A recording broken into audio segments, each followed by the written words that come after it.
Merci. Eh bien, bonjour à toutes et à tous. N'hésitez pas à vous approcher, il y a encore de la place devant. Donc, ravi de vous accueillir, nombreux et nombreux, à cette information autour du sujet de l'adaptation du logement au vieillissement de la population, avec de nombreux experts qui vont s'exprimer très rapidement. Je suis Jean-Pascal Chira, je suis le délégué général du club de l'amélioration de l'habitat. Notre président Jacques Pestre est avec nous. Et le club de l'amélioration de l'habitat organise cette conférence, comme ça nous arrive régulièrement aujourd'hui. Le club est une association qui a 32 ans aujourd'hui et qui réunit un très grand nombre d'acteurs qui interviennent sur le sujet de la rénovation, l'évolution du logement, du parc résidentiel français. Donc c'est une vaste mission, puisque vous savez, il y a 30 millions de résidences principales en France. Le marché est très important, plus de 60 milliards d'euros. Et à l'intérieur de ce marché, eh bien, il y a des segments, on peut dire ça comme ça, aussi bien sur la rénovation énergétique et aujourd'hui l'adaptation du logement qui est liée, on va vous en parler, à des évolutions démographiques importantes qui nous intéressent, qui nous interpellent et qui nous amènent aujourd'hui à nous rassembler et à réfléchir. Voilà. Donc j'en dirai pas plus. Le club mène des études très régulièrement, économiques, sociologiques. Nous publions ces études, nous communiquons. Nous avons pas loin de 80 membres et nous participons et nous animons un certain nombre d'interventions et de réunions comme celle-ci. Voilà, je vais passer la parole tout de suite à mon ami Jean-Philippe Arnoux, qui est le spécialiste du sujet, la cyberéconomie au sens très large, qui va animer cette conférence. Et je lui passe le micro, enfin la parole tout de suite. Merci à tous, nous restons ensemble. Alors merci Jean-Pascal pour cette introduction. Merci aussi au club qui s'intéresse à ces sujets de transition démographique depuis plus de 10 ans maintenant et effectivement qui a été un des sponsors et un des acteurs des conciliations pour, je dirais, aboutir à ce dispositif que l'ADHUP, représentée aujourd'hui par Manon Huré, a mené pendant 2 ans des concertations globales entre acteurs du bâtiment, acteurs des territoires et les professions de santé, je pense notamment aux ergothérapeutes, pour créer un dispositif le plus encadré possible, l'idée étant de ne pas répéter forcément je dirais, quelques errances de la rénovation énergétique avec un accompagnateur dès le départ du lancement du dispositif. Donc je vais passer la parole à Manon qui va alors à la fois refaire un point sur le dispositif. J'ai vu qu'elle avait prévu de rappeler quelques définitions, puisqu'on a régulièrement des points chiffrés, mais ça permettra effectivement de voir de quoi on parle. Et puis nous commenter ces chiffres et donner un peu de perspective au dispositif. À toi, Manon. Merci beaucoup Jean-Philippe, ravi d'être là. Merci au Club de l'amélioration de l'habitat de nous convier toujours pour ces présentations sur MaPrimeAdapt et la transition démographique. Je vais rentrer tout de suite dans le vif du sujet. L'idée de mon point aujourd'hui, c'était vraiment de vous faire un petit bilan d'étape sur le déploiement de MaPrimeAdapt depuis le 1er janvier 2024. Avant de vous montrer les chiffres. En fait, on a beaucoup diffusé de chiffres avec différents types de dossiers, etc. Donc, je vous ai remis là des définitions. On parle de différents types d'étapes dans l'avancement des dossiers. La première étape, c'est le dossier créé. Le dossier créé, c'est une personne éligible qui a finalement créé sa demande sur la plateforme de l'ANA et qui attend d'être mise en relation avec un accompagnateur. C'est ça, quand on parle de dossier créé, c'est vraiment le volume finalement de demandeurs qui sont en attente de passer à l'étape suivante du parcours. Quand on parle de dossier déposé, le dossier déposé, ça veut dire que l'accompagnateur est intervenu chez la personne, il a réalisé le diagnostic, peut-être qu'un ergothérapeute est également passé, on a défini un plan de travaux et l'usager a choisi le devis qui correspond à ce plan et construit tout son dossier de demande auprès de l'ANA avec l'accompagnateur. Ça, c'est les dossiers déposés. Ensuite, vous avez les dossiers engagés. Le dossier engagé, c'est une fois que l'ANA a instruit le dossier et a accepté finalement la demande d'aide et notifié cette aide au demandeur. C'est les dossiers engagés, c'est le point important de suivi de cette aide parce que c'est le nombre d'aides finalement qu'on va attribuer à des usagers. Et enfin, le dossier soldé, c'est une fois que les travaux sont finis et que toutes les aides de l'ANA ont entièrement été versées aux demandeurs. Voilà. Et je rentre tout de suite dans les chiffres d'avancement du dispositif. Donc vous avez là les chiffres à fin septembre, qui vont faire l'objet d'ailleurs d'un communiqué de presse de l'ANA parce qu'on considère qu'ils sont bons. Donc vous pouvez prendre des photos, mais il y aura aussi, voilà, l'ANA va faire un communiqué autour de ces chiffres qui détaillera vraiment tout. Donc, en termes de dossiers créés, je vous rappelle que l'objectif pour l'année 2024, c'était 45 000 dossiers financés par l'ANA. Aujourd'hui, on a 43 000 dossiers créés sur la plateforme de l'ANA. Ça veut dire que globalement, on a le volume de demandeurs qu'il nous faut pour atteindre notre objectif. C'est une super bonne nouvelle. Ce chiffre, il est 60% supérieur à ce qu'on faisait l'année dernière. 60% supérieur. Donc on a quand même fait un plus 60% en termes de dossiers créés. En termes de dossiers déposés, donc ça veut dire que l'AMO a fait son travail, il est passé chez la personne, la demande est arrivée à l'ANA, on a 27 000 dossiers déposés, 27 362, bref. C'est aussi un super chiffre, on est aussi à plus 62% par rapport à l'année dernière. Voilà. Et en termes de dossiers engagés, qui sont donc des dossiers pour lesquels l'ANA a vraiment notifié, validé la demande d'aide auprès du demandeur, on est à 23 000 dossiers engagés. Comme vous le savez, il y a eu un peu de retard à l'allumage pour les engagements du côté de l'ANA. Il y avait des petits soucis SI, il fallait que tout le monde se mette en ordre de marche dans les services locaux. Ce retard a largement été rattrapé pendant l'été. Vraiment, on a fait plus 100% de gestion de dossiers pendant l'été et la dynamique depuis septembre est hyper bonne. Donc c'est pareil, on est quasi sur plus 40% en termes de dossiers engagés.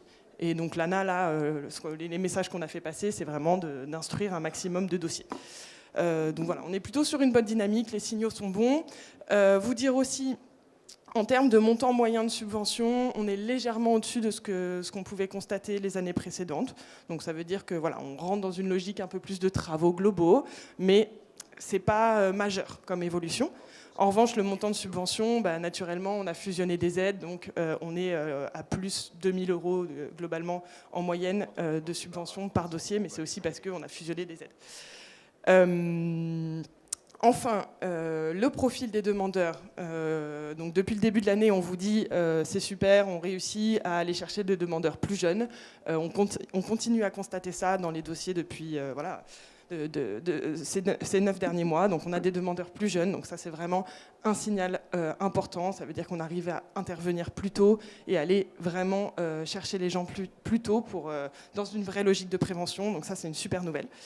Et je vous ai mis le nombre de visites sur la page MaPrimeAdapt, mais ça, voilà, c'est les effets de la campagne qu'on a lancée, que l'ANA a lancée en début d'année. Je pense qu'on fera une deuxième vague de campagne début 2025, parce que globalement, là, l'année s'est plutôt bien déroulée, donc on va attendre 2025 pour refaire une nouvelle campagne de com. Et je vous ai mis le top 3 des régions qui surperforment sur le dispositif, qui sont Auvergne-Rhône-Alpes, Occitanie, Nouvelle-Aquitaine. Donc voilà, derrière ces chiffres, moi vraiment, le message que je voulais vous faire passer, c'est que, on a des demandeurs, on a des demandes dans les tuyaux, donc c'est super. Pour les accompagnateurs, pour les artisans, il y a une vraie demande qui est là. Je pense qu'on est sur un dispositif qui intéresse. Et deux, vous dire que le vent souffle très fort sur le budget de l'État, sur 2024, sur 2025. Vous lisez la presse comme moi. Pour l'instant, le budget de MaPrimeAdapt, il échappe à toutes ces coupes. Il est maintenu. Donc allez-y, quoi. Voilà. Il y a des demandes, il y a du budget. Donc j'ai juste envie de vous dire foncez. Voilà. Vous donner quand même quelques perspectives sur les sujets sur lesquels on travaille. Donc là, c'est une slide que je vous ai mise sur le nombre d'accompagnateurs. Oui, ça, c'est important quand même. Au début de l'année, ce qu'on a constaté, c'est qu'il y avait un vrai goulot d'étranglement au niveau des accompagnateurs, parce que les accompagnateurs n'étaient pas assez nombreux. Et donc, on a vraiment demandé aux délégations locales d'habiliter de plus en plus d'accompagnateurs. Donc voilà, on a réussi à avoir 150 structures supplémentaires cette année et on va poursuivre cette démarche-là parce que c'est vraiment un maillon primordial pour la réussite de l'aide. Et donc enfin, vous donner quelques perspectives, vous dire que bien évidemment, on va travailler à l'amélioration continue du dispositif, donc on va faire un bilan détaillé à la fin de l'année, essayer de tirer des leçons de ce qui s'est passé, de ce qu'on constate dans les chiffres. On va également travailler sur des pistes peut-être d'harmonisation des pratiques entre les territoires, de simplification, parce que voilà, on a beaucoup de remontées des acteurs et je sais que mes collègues à ma gauche vont en parler, pour dire que c'est toujours complexe. Oui, on est sur une aide locale, c'est complexe, et donc on va continuer à poursuivre cette harmonisation et on va faire ce travail-là avec vous et on va l'initier à la fin de l'année. Et on va aussi relancer des sessions de formation parce qu'en fait, on a beau avoir présenté MaPrimeAdapt 150 millions de fois, il y a toujours des questions. Donc il faut qu'on continue en fait à former l'ensemble des acteurs. Et pour le coup, c'est vraiment le bâtiment, les accompagnateurs, les ergos et les acteurs médico-sociaux. Vous dire aussi qu'on travaille avec les acteurs de la filière bâtiment, donc vraiment les 2 fédérations, CAPEB et FFB, à essayer de vraiment faire en sorte que le secteur du bâtiment se structure pour accompagner cette question de la transition démographique. C'est quelque chose sur lequel vous travaillez depuis longtemps. Nous, on a fait 2 propositions assez concrètes qu'on essaye de faire avancer avec les 2 fédérations. C'est monter un annuaire des artisans en ligne. Donc on va vraiment avoir un annuaire qui va permettre à n'importe quelle personne, y compris si elle n'est pas éligible à MaPrimeAdapt, de trouver un artisan dans son territoire qui puisse faire ses travaux. Donc voilà, parce qu'aujourd'hui ça n'existe pas, ou en tout cas il y en a plusieurs, c'est un peu le parcours du combattant. Donc on va essayer de faire cet annuaire central avec des artisans de confiance. On travaille aussi à renforcer la formation, les compétences des entreprises en jouant sur la formation initiale et la formation professionnelle. Et on va aussi retravailler à ce que je vous disais, essayer de continuer à vraiment renforcer ce maillon des accompagnateurs qui est primordial avec MaPrimeAdapt. Et enfin, vous dire aussi qu'on travaille notamment sur la réduction du reste à charge, parce que oui, MaPrimeAdapt ne finance pas tout. Et donc notamment, l'ANA, je vous avais dit, travailler à une convention avec les caisses de retraite complémentaires. Donc là, la convention est finalisée, elle va être signée d'ici la fin de l'année. Et on travaille aussi à étendre le champ d'action des sociétés de tiers-financement. C'est un peu une niche, les sociétés de tiers-financement, mais aujourd'hui, ils interviennent sur la rénovation énergétique. Et on pense que c'est pertinent de les faire intervenir sur les travaux d'autonomie. Voilà, je pense que je vais m'arrêter là et je laisse la parole à mes collègues. Manon, parfait. 8 minutes, c'est... Merde, quel talent. Oui, alors effectivement, sans paraphraser, mais je reviens juste, on donnera la parole tout à l'heure aux représentants de la CAPEB et de la FFB. L'annuaire est très attendu pour avoir beaucoup sillonné le territoire. Beaucoup de mairies, beaucoup d'usagers demandent chaque fois des listes. Donc aujourd'hui, ça permettra de fluidifier le parcours certainement.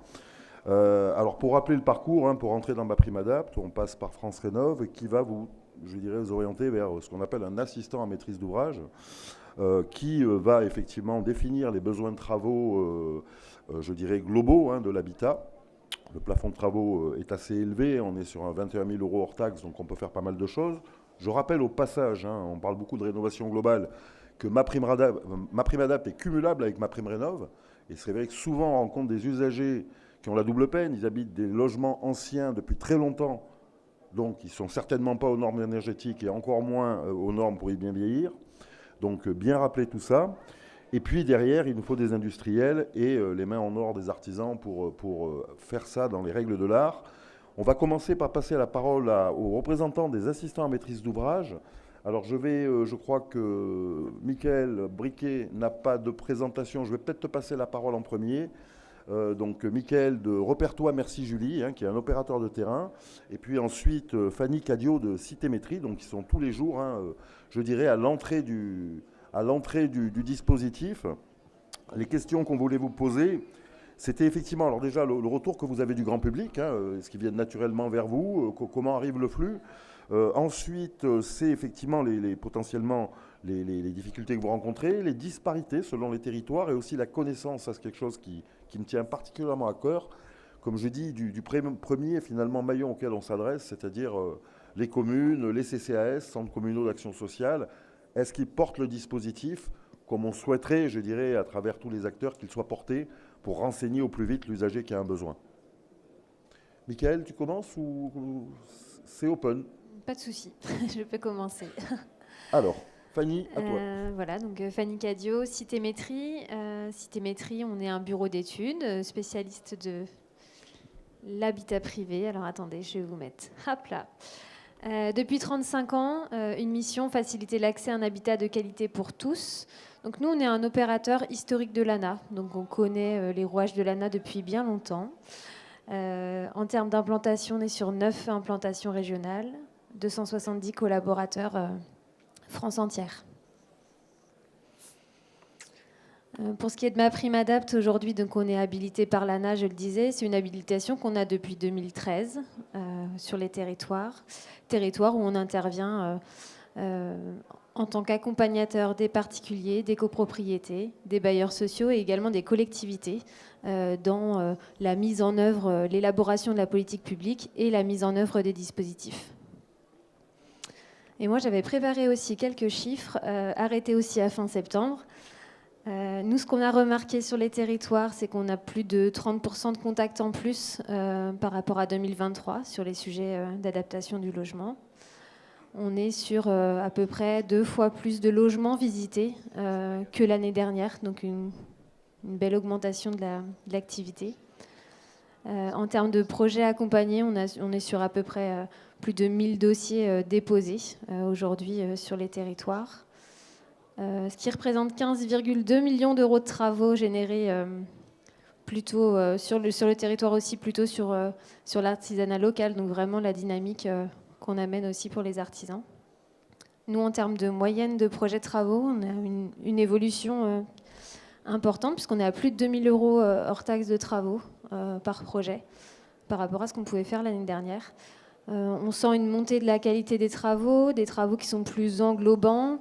On va aller chercher des bouquets de travaux. On peut faire le pendant dans l'énergie, mais là, on le fait aussi pour l'adaptation, rechercher l'adaptation globale du logement. En termes de subventions mobilisées, on est à peu près un peu plus de 11,6 millions d'euros de travaux aujourd'hui. On constate, comme l'ANA, une baisse sur l'âge moyen du bénéficiaire. On sent qu'il y a la prévention qui rentre en jeu. Les ménages s'intéressent au dispositif. Et puis si on regarde le ratio prévention versus personnes en vraie situation de handicap ou en perte d'autonomie, on est sur un 70-30. Donc vraiment une cible plutôt axée sur la prévention. Voilà un petit peu pour les premiers chiffres. Du coup, moi, pour rebondir sur les questions par rapport à l'écosystème, rappeler que MaPrimeAdapt, on est sur une aide locale, une aide nationale mais gérée localement. Donc avec des disparités, on le rencontre sur les territoires. Certains écueils avec des délégations qui acceptent les avances de subventions, d'autres pas. Donc ça peut rendre un peu difficile le financement pour les particuliers. Globalement, sur les délais d'intervention, on est sur 4 à 8 semaines. Donc on est plutôt sur des délais d'intervention, d'instruction plutôt confortables pour les équipes. Voilà un petit peu. Après, la relation avec les artisans se passe bien. On a des artisans qui répondent aujourd'hui aux ménages sur l'élaboration des devis, qui nous répondent à nous, à EMO, sur des demandes de modification, d'adaptation du devis pour le rendre conforme à la réglementation. On va orienter sur des artisans qui sont peut-être labellisés pro de l'accessibilité ou Handibat, même si aujourd'hui ce n'est pas une obligation par l'ANA, mais on se rend compte que les particuliers sont en recherche d'artisans compétents dans le domaine. Et puis après, rappeler que la dynamique, elle est là. On se rend compte aussi, nous, qu'avec le pacte territorial qui va être lancé début 2025, on devrait avoir encore une meilleure connaissance des acteurs sur les territoires. On a vraiment ce souhait-là d'accompagner l'ensemble de l'écosystème. Donc ça passe par les associations de portage à domicile, par les intervenants infirmiers à domicile et autres, en passant par les artisans et tout l'écosystème. Donc on est vraiment là-dedans. Parfait, merci beaucoup Fanny. Même question à monsieur Michael Briquet de Repertoire. Merci Julie. Éventuellement, question subsidiaire pour tous les deux. Vu que vous êtes au plus proche de la prescription, puis derrière, donc d'accompagner le particulier, est-ce que vous voyez aussi des choses exotiques remonter soit des devis tordus, inflationnistes, divers et variés. Je crois que tu en as reçu un hier soir de ma part. C'est pas faux, 20% de plus que minimum. Voilà. Tu parlais d'entreprises exotiques à une époque, donc je t'ai fait parvenir un devis d'une entreprise exotique. Un peu de chaleur voilà. dans cette journée pluvieuse. Alors nous, dans cet écosystème, on est un petit peu particulier, puisque tu as dit, moi je suis ergothérapeute. Donc on a une vision un peu plus médico-sociale, médico-centrée du sujet. Alors on est au sein du salon du bâtiment, donc c'est toujours intéressant de se dire que l'habitat peut devenir à un moment donné aidant pour la personne, puisque à un moment donné de sa vie, cet habitat devient contraignant. Donc je ne vais pas répéter les chiffres qui ont été donnés. On a tous à peu près ces mêmes proportions. On voit qu'on a un volume qui augmente. En début d'année, on a eu un gros engagement effectivement dans le cadre de MaPrimeAdapt, parce qu'il y a eu la communication. Il y a tous les dossiers de 2023 qui avaient été bloqués, donc forcément les gens sont arrivés. Et puis chose nouvelle, c'est qu'il y a des entreprises qui se sont saisies du sujet, qui sont mandataires pour les personnes, et donc qui ont poussé aussi largement, donc des grandes entreprises qui ont poussé largement à rentrer dans le dispositif MaPrimeAdapt. Dans le même temps, les artisans, on les a peu vus les petits artisans, on les a peu vus sur ce sujet. Au départ, nous, on avait 60% des bénéficiaires qui rentraient chez nous. Alors, je n'ai pas de diapo, mais je vais vous le dire à l'oral, des fois c'est plus sympa aussi. 60% nous, des bénéficiaires, au départ, rentraient par le biais des entreprises. Aujourd'hui, la tendance s'inverse et on commence à avoir maintenant tu vas parler de secteur médico-social qui commence effectivement à s'investir dans le sujet. Et aujourd'hui, depuis le mois de mai, on a des structures médico-sociales, des PAT, des CLIC, des DAC. Alors pareil, ça c'est des acronymes un peu complexes quand on ne les connaît pas, mais des CCAS qui commencent effectivement, qui ont compris le dispositif et qui nous orientent de plus en plus les demandes. Parce qu'effectivement, nous aussi sur le terrain, on a fait un gros travail de communication auprès de toutes ces personnes du médico-social. Parce que là encore, le bâtiment et le médico-social, on doit travailler ensemble, on doit mieux se connaître. Mais malgré tout, il y a des frontières qui sont parfois difficiles à dépasser. Donc ça, c'était le premier point. Donc, c'est un dispositif qui est positif. Malgré tout, on est dans un contexte aujourd'hui qui change. On parle des éclats. Dans le même temps, il y a bien chez moi de la GER-Carco qui s'arrête en fin d'année. Les éclats, ça ne va pas se mettre en place en 25. S'il te plaît. Les éclats, c'est les équipes labellisées sur les aides techniques. Donc aujourd'hui, c'est la Caisse nationale de solidarité pour l'autonomie qui en a testé 24 en France. La loi a été votée juste avant la dissolution de l'Assemblée nationale pour dire que les éclats, avec une compétence habitat, allaient maintenant être étendus sur l'ensemble du territoire. Sauf qu'aujourd'hui, la CNSA n'est pas prête. Les 24 éclats, les petits éclats vont être consolidés. Nous, aujourd'hui, les infos qu'on a au niveau des associations des ergothérapeutes, c'est qu'on sera plutôt sur 26 ou 27 pour vraiment permettre au département d'étendre le dispositif. Donc, on va arriver sur 2025 avec une fin de bien chez moi, avec des éclats qui ne vont pas être mis en place. Donc, les signaux ne sont pas non plus toujours si verts que ça. Donc, nous, sur le terrain, on essaie justement de faire avancer les choses. Parce que chose importante par rapport au profil que l'on a, alors effectivement, nous, les profils qu'on a des personnes, on est plutôt sur de la prévention des personnes, ce qu'on appelle les GIR 4, 5, 6. C'est assez évident comme ça, parce que c'est vrai que quand on est très dépendant, on ne se lance plus dans des travaux d'adaptation de l'habitat, c'est un peu tard. Malgré tout, nous, on a des ergothérapeutes qui vont systématiquement au domicile des personnes. Donc on fait un bilan de fragilité, on fait un bilan d'autonomie, et on fait aussi un bilan qu'on appelle un TINETI sur la marche et l'équilibre. Ça nous permet vraiment d'avoir un profil des bénéficiaires. Parce qu'au départ, on avait des discussions, dire on est sur des GR5-6, c'est des personnes qui sont peu dépendantes et autonomes. Ce qui, par définition, est vrai. Sauf que nous, quand on fait un TINETI, on s'aperçoit que 60% de ces personnes sont à risque de chute. 40% des personnes que nous, on a dans le dispositif sont à risque élevé de chute. C'est quand même assez important. Et pour autant, quand on regarde sur la plateforme de l'ANA, les personnes taguées ergo sont faibles, en fait. Le nombre est assez faible. Alors, depuis tout à l'heure, on dit ergothérapeute, mais concrètement, sur le terrain, factuellement, il y a peu de personnes taguées ergothérapeute. Alors que nous, 60% des bénéficiaires sont à risque de chute. Qu'est-ce qu'on fait? Voilà. On avait dit, il y avait des rapports, il y avait le rapport de Dubrossi 2021, il y a eu un rapport à Naples là, dernièrement avec Matière Grise qui disait que voilà, il fallait renforcer l'ergothérapie, il fallait renforcer l'aménagement du domicile et autres. Mais les signaux que l'on envoie aujourd'hui, ils ne vont pas forcément dans ce sens. Donc peut-être qu'on doit réfléchir ensemble effectivement à renforcer cette évaluation.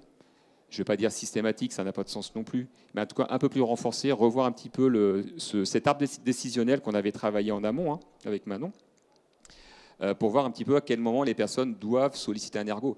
Et après, on sait aussi que c'est assez facile de passer aussi à travers les mailles de ces ou à travers les branches de ces arbres décisionnels. Donc voilà, donc, on a quand même un public qui est peu fragile, effectivement, par définition, mais qui, pour autant, est déjà dans un processus de chute. Parce que ces personnes, quand elles commencent à penser qu'elles doivent aménager leur domicile, c'est qu'il y a déjà un début de fragilité. Et donc ça, nous, c'est les personnes que l'on rencontre. Après, les délais de traitement, on a la même chose. On est assez réactif quand même sur le terrain pour aller au domicile des personnes. Après, un élément bloquant, c'est aussi les OPA et les PIG. Parce qu'effectivement, il y a de plus en plus d'opérateurs AMO, mais quand il y a un OPA et un PIG, on ne peut pas travailler. Donc c'est assez embêtant. Et puis, voilà, Manon l'a dit, mais je suis content de savoir qu'on va travailler là-dessus, mais il y a une grosse disparité de traitement sur les territoires. D'une délégation ANA à l'autre, on a parfois tout et son contraire. Donc, c'est difficile de travailler sereinement dans ce contexte-là. Alors après, c'est un dispositif qui a 9 mois, ou qui a déjà 9 mois, je ne sais pas comment on peut le tourner. Donc, on doit continuer à améliorer les choses. Merci Mickaël. Effectivement, alors comme tu le notes, il y a évidemment des choses à améliorer. C'est pour ça d'ailleurs qu'effectivement maintenant on travaille à un comité de suivi avec toutes les parties prenantes, que l'ANA a lancé, je dirais, un groupe de travail. On se réunit pas plus tard que je ne sais plus quand, le 3 octobre, on y sera tous, avec des entreprises du bâtiment, avec effectivement les ergothérapeutes, pour, je dirais, notamment analyser ce type de chiffres. 60% de personnes...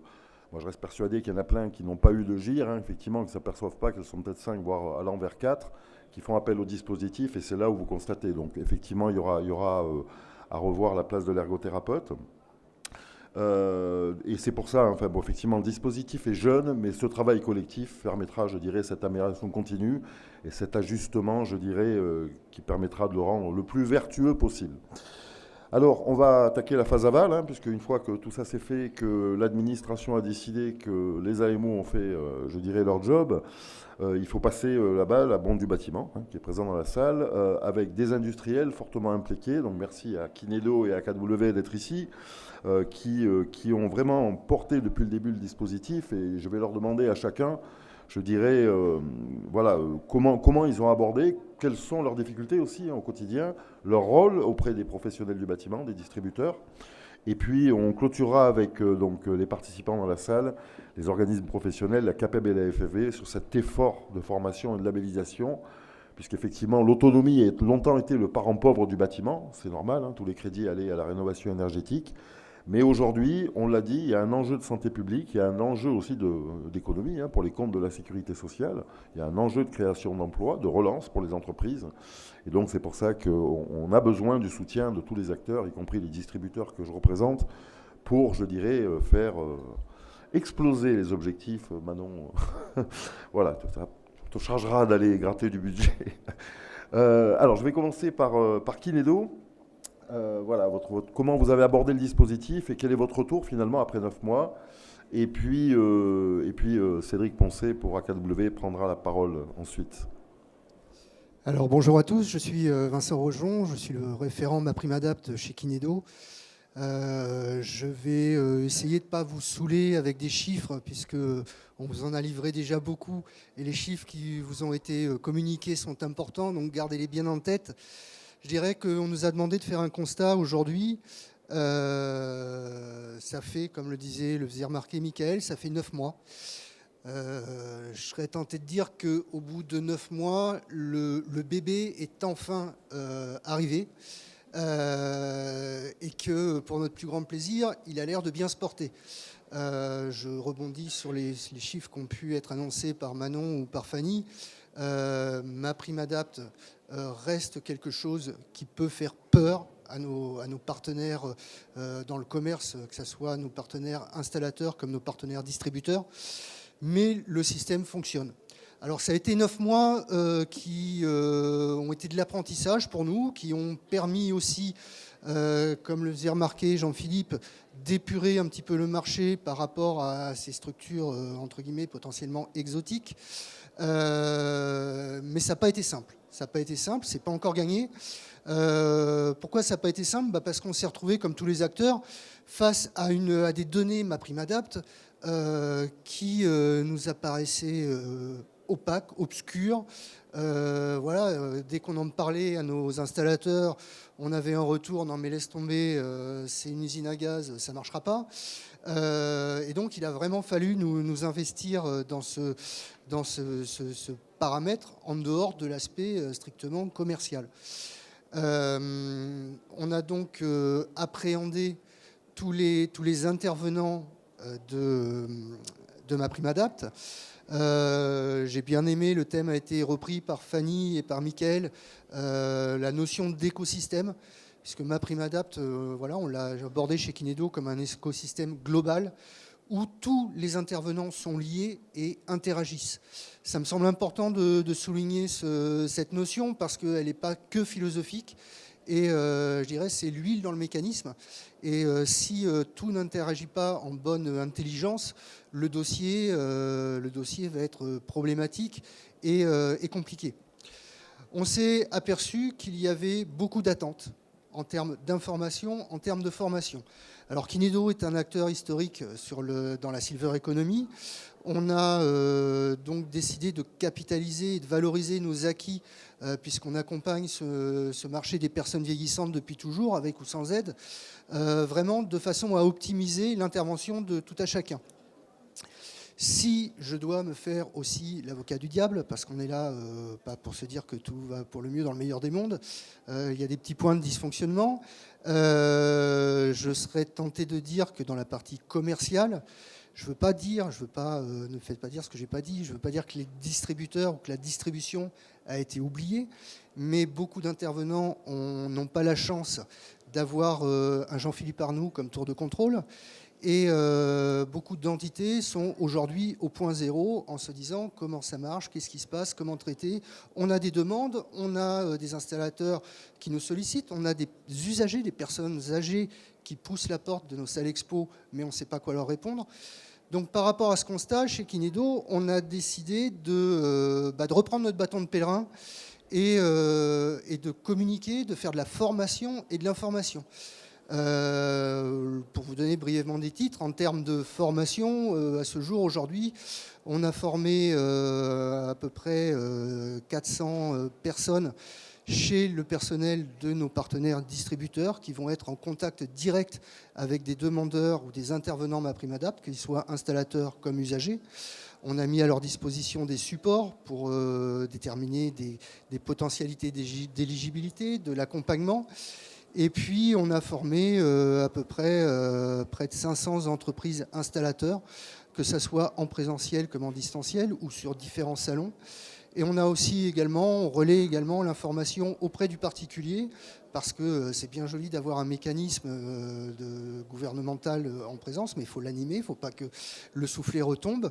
Donc à travers des salons, comme notamment ici même en début d'année, le salon des seniors, où on a directement renseigné des usagers qui venaient nous interroger sur MaPrimeAdapt.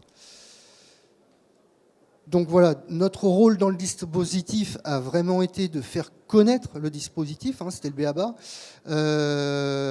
d'orienter vers le bon professionnel et vraiment d'expliquer, de former, d'accompagner pour que Kinedo ait vraiment un rôle de facilitateur, que ce soit avec ses partenaires AMO, que ce soit avec les différentes instances d'État qui sont partie prenante dans le dispositif, voilà, et de ne pas faire tout et n'importe quoi pour avoir des dossiers qui ressemblent à rien quand ils arrivent à l'ANA.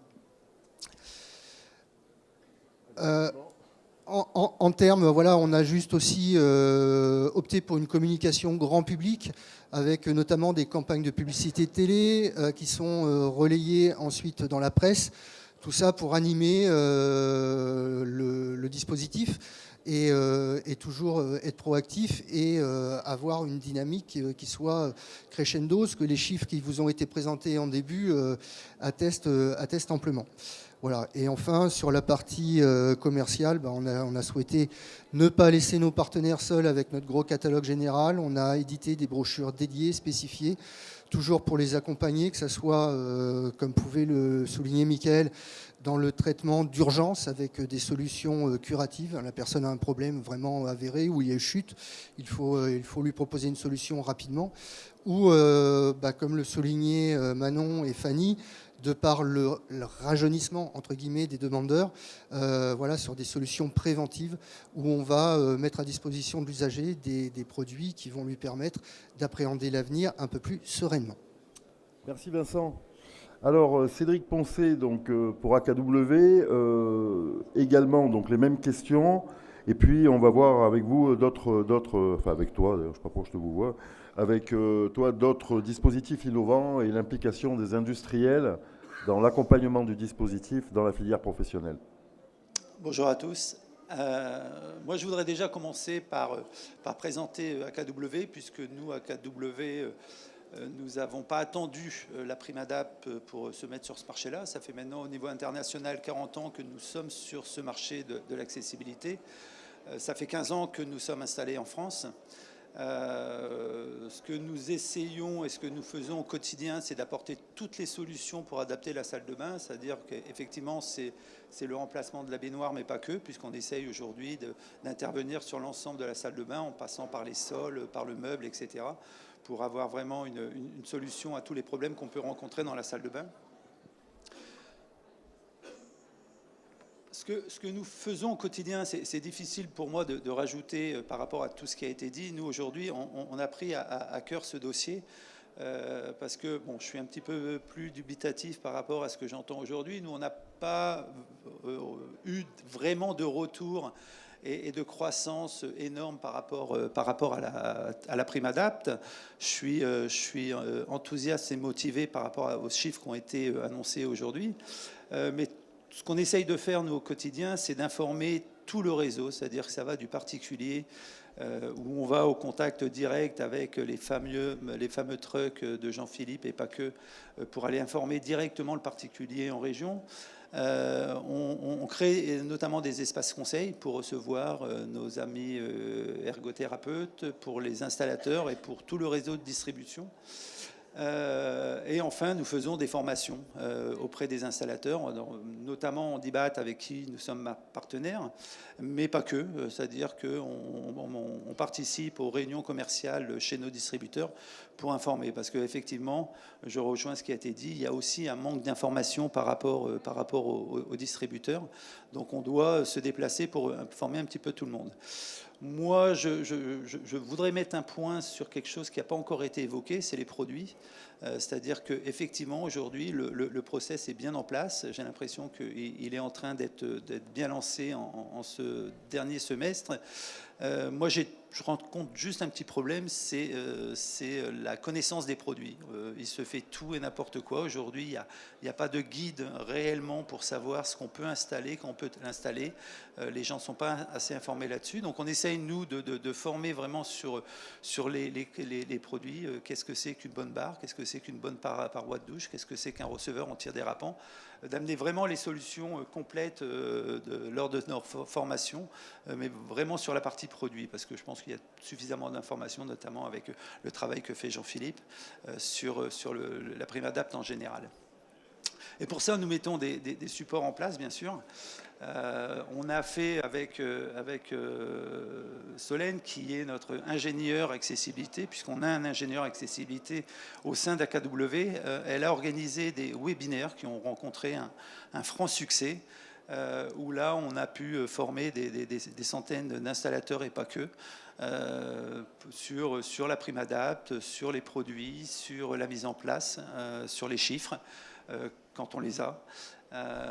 On est en train de développer aussi pour le particulier un site dédié, de manière à ce que, parce qu'on a de plus en plus de questions des particuliers, donc on est en train de créer un site dédié de manière à les former, les informer et répondre à toutes leurs questions, parce que c'est un petit peu compliqué pour eux de comprendre exactement le process. Il y a bien sûr des articles de blog qu'on peut voir régulièrement sur les réseaux, et on a fait un livre blanc et support, ce qu'on appelle le cahier de l'accessibilité, qu'on met à disposition auprès de tous nos partenaires. Donc ça va du particulier à l'installateur, à l'ergothérapeute, au distributeur, de manière à connaître exactement comment on installe une barre, comment choisir sa barre, comment choisir son siège. Donc on essaye d'aller beaucoup plus loin dans le process. J'insiste lourdement sur les produits, parce que je vois des fois passer des devis qui sont complètement hallucinants, clients, parfois complètement abusifs. Donc on a ce rôle aussi d'informer l'ensemble de nos distributeurs et nos partenaires sur ce qui est raisonnable de faire ou de ne pas faire. Merci Cédric. J'insiste effectivement sur le rôle essentiel, que ce soit pour Kinedo, AKW et les autres, d'innovation, je veux dire, en matière de solutions d'adaptation. Alors là, l'adaptation, bon, on est dans le cas d'Idéobain parce que... Alors tiens, peut-être une question aux AMO. On sait que la douche, enfin la salle de bain représente toujours une grande partie. Est-ce que c'est ce que vous vérifiez toujours? J'avais en tête 50-60% des travaux d'adaptation. Et est-ce qu'il y a des familles qui montent rapidement? Ça monte avec les montes escaliers. Évidemment, mais voilà, on est toujours sur ces mêmes sujets, salle de bain, monte escalier. On résume parfois trop un peu la vie des gens à leur salle de bain quand même. Oui. Voilà, on est tous d'accord pour dire que les risques, ils sont aussi dans la chambre, ils sont dans la cuisine, on vit aussi dans son salon. Et c'est aussi toutes ces aides techniques qui sont aussi à mettre en place chez les bénéficiaires. La domotique, les éclairages automatiques, etc. On essaie de le valoriser, mais c'est vrai qu'on a rapidement quand même, alors c'est de la communication, tout ça, on a quand même rapidement résumé MaPrimeAdapt à la salle de bain.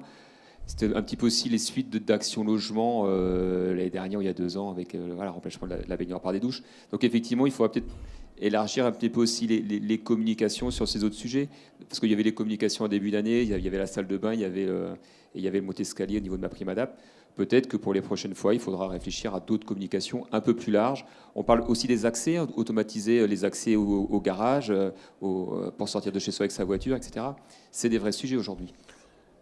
Merci Michael. Fanny, même question. Pour compléter, oui, une entrée quand même axée sur la salle de bain, le remplacement de la baignoire par la douche. Et puis quand on creuse, on arrive à faire l'élargissement des portes, mettre des barres de maintien, des mains courantes. Les cheminements extérieurs aussi, c'est des choses qui arrivent.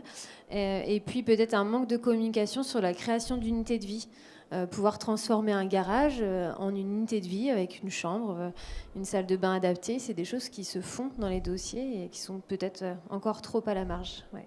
Et effectivement, donc sachez qu'on travaille avec la filière Silver Economy et tous les acteurs à effectivement un guide de référence qui permettra effectivement de balayer tout le champ des possibles pour mieux informer l'usager que effectivement l'adaptation et l'autonomie ne se résument pas à la seule salle de bain.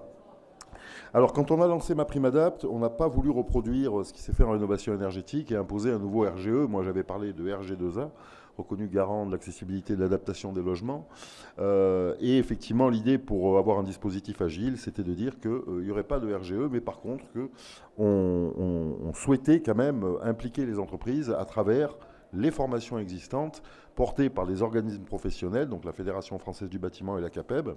Donc je profite de la présence d'Alain Chapuis et de Jean-Charles pour vous demander, je demanderai la même chose à Thierry ensuite pour la CAPEB, la montée en charge, l'appétence des entreprises et puis vos chiffres finalement quelque part, depuis que vous avez lancé notamment ProAdapt, votre nouvelle formation dédiée à l'autonomie et pas seulement à l'adaptation des ERP. Oui, bonjour à tous. Donc Alain Chapuis, Fédération française du bâtiment, entrepreneur dans le 42. Et je reviendrai sur un aspect qui a été annoncé par Manon, donc par rapport à MaPrimeRénov'. Alors, notre formation, pas le label, mais la volonté de faire des entrepreneurs qui soient tout à fait adaptés à l'adaptation des logements. Donc, c'est une autre formation qu'on a fait, parcours de formation qui s'appelle ProAdapt. Il y a Pro de l'Access, mais il y a surtout ProAdapt aujourd'hui. C'est à peu près 1100 entreprises, 1100 entreprises qui sont engagées dans la démarche. On a eu un petit peu de retard aussi à l'allumage depuis début 2024. En tout cas, aujourd'hui, on voit que ça s'accélère un peu, effectivement, par rapport à cette appétence pour ce dossier-là. Concernant l'adaptation des logements, nous, on a insisté sur une formation qu'on voulait la plus simple, donc c'est en e-learning.